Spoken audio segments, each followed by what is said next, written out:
काई कबीले के सरदार हैं। न जाने कितने दुश्मनों को घुटने टिकवाए हैं। इंतहाई बहादुर। जवाब नहीं उनका।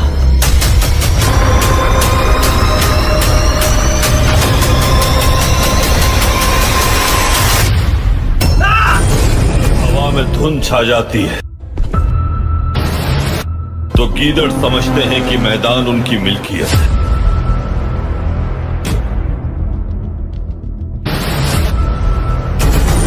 मैं अगर हजारों साल इन काफिरों का खून न बहा दूं, लेकिन अब धुंध छट चुकी है। शेर मैदान में आ चुके हैं।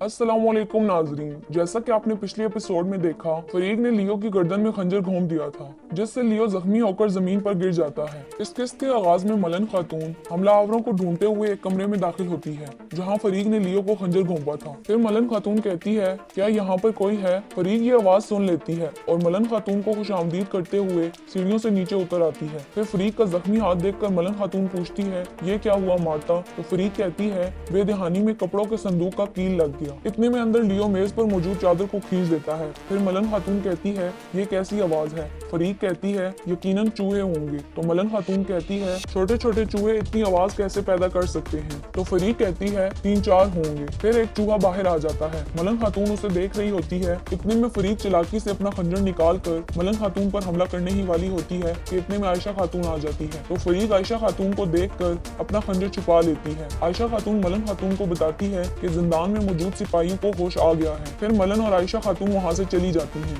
दूसरी जानिब कबीले के लोग बहादुर का जनाजा पढ़कर वापस आ रहे होते हैं। बेंगे खातून रोते हुए कहती है, तुम शहीद हो गए मेरे भाई और मुझे तकलीफ में छोड़ गए। फिर तुर्गत औकतम साहब को कहता है, मैं जानता हूँ आज का दिन आपके लिए बहुत तकलीफ दे है, लेकिन मेरे पास एक जिम्मेदारी है जिसका इंतजार नहीं किया जा सकता। तो औकतम साहब कहते हैं, इस दर्दनाक दिन में ऐसी कौन सी जिम्मेदारी है जिसका इंतजार नहीं किया जा सकता? फिर तुर्गत कहता है, मैं कबीले की तलाशी लूंगा। ये सुनकर सब हैरान हो जाते हैं। बेंगे खातून कहती है, कैसी तलाशी? तो तुर्गत कहता है, कुस्तुनतुनिया से माकरी आने वाले टैक्स गायब हैं। तांतानोस का कहना है कि वो जिम्मेदारी आपके पास है। औकतम साहब गुस्से में कहते हैं, क्या अब तुम काफिरों की बात पर इस कबीले की तलाशी लोगे? बेंदर बे कहता है, आप ये कहना चाह रहे हैं कि बहादुर बे ने टैक्स हथिया लिया है? तो ऐसा बिल्कुल नहीं हो सकता। बेंगे खातून तुर्गत को गुस्से में कहती है, ये आप क्या कह रहे हैं? फिर तुर्गत कहता है, हमारा मकसद सिर्फ हमारे शहीदों पर लगे बुहतान के बदनुमा दाग को मिटाना है। फिर तुर्गत अब तैमूर को तलाशी के लिए भेजता है और बेंगे खातून गुस्से में वहाँ से चली जाती है।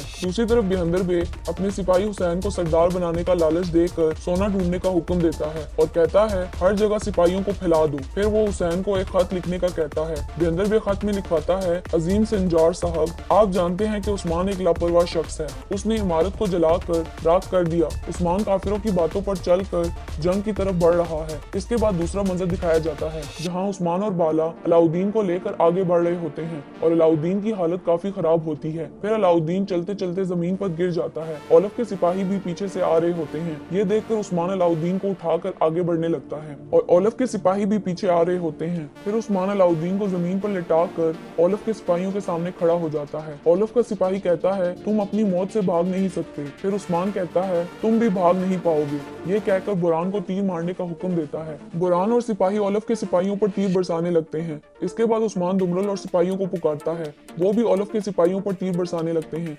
इसके बाद दूसरा मंजर दिखाया जाता है, जब उस्मान कह रहा होता है कि यनी शहर से मेरे बेटे को अगवा करने वाले इतने माहिर थे कि उन्होंने अपने पीछे कोई भी सबूत नहीं छोड़े और हमें अपने जाल में फंसाने के लिए निशानात छोड़ रहे हैं। हमें चाहिए कि हम भी उनके लिए जाल बिछाएं। फिर उस्मान अपने मंसूबे के बारे में सिपाहियों को बताता है और चीरगुदाई को बुरान को खबर करने का हुक्म देता है। इधर बुरान और सिपाही तीर बरसा रहे होते हैं।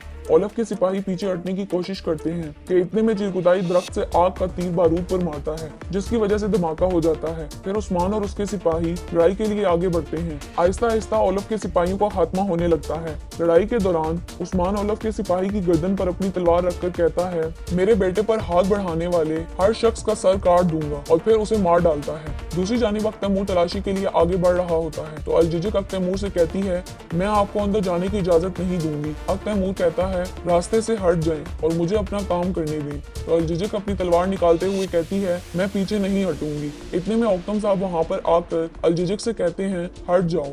इन्हें तलाशी लेने दो। फिर तैमूर तलाशी के लिए अंदर चला जाता है। दूसरी जानिब उस्मान और उसके सिपाही अलाउद्दीन को लेकर वापस कबीले आ रहे होते हैं। इधर सिपाही तैमूर से कहता है कुछ जाहिर नहीं हुआ। इतने में अलजिजिक भी वहाँ पर आ जाती है और कहती है ना होने वाली चीज को ढूंढ रहे हैं आप। तो तैमूर कहता है मुझे आप पर यकीन है, लेकिन रियासती मसले की वजह से ये सब करना पड़ा। एक सिपाही तैमूर को बुलाता है। तैमूर वहाँ जाकर सिपाहियों को वो जगह खोदने का कहता है। जगह खोदने के दौरान सोने का संदूक मिल जाता है। अलजिजिक संदूक को देखकर हैरान और परेशान हो जाती है। फिर सिपाही उस संदूक को उठाकर बाहर ले आते हैं। इतने में तुर्गत भी वहाँ पर पहुँच जाता है और फिर उस संदूक को खोलता है तो ये वही सोने की अशरफियों का संदूक होता है। औक्तम और बैंगे खातून ये सब देखकर हैरान हो जाते हैं। इस सब के बाद तुर्गत औक्तम साहब से कहता है आपका जुर्म साबित हो गया। ये सुनकर औक्तम साहब कहते हैं मुझे इस बारे में कोई इल्म नहीं, मुझ पर यकीनन कोई बहतान लगाया जा रहा है। तो तुर्गत कहता है अब फैसला अदालत में ही होगा।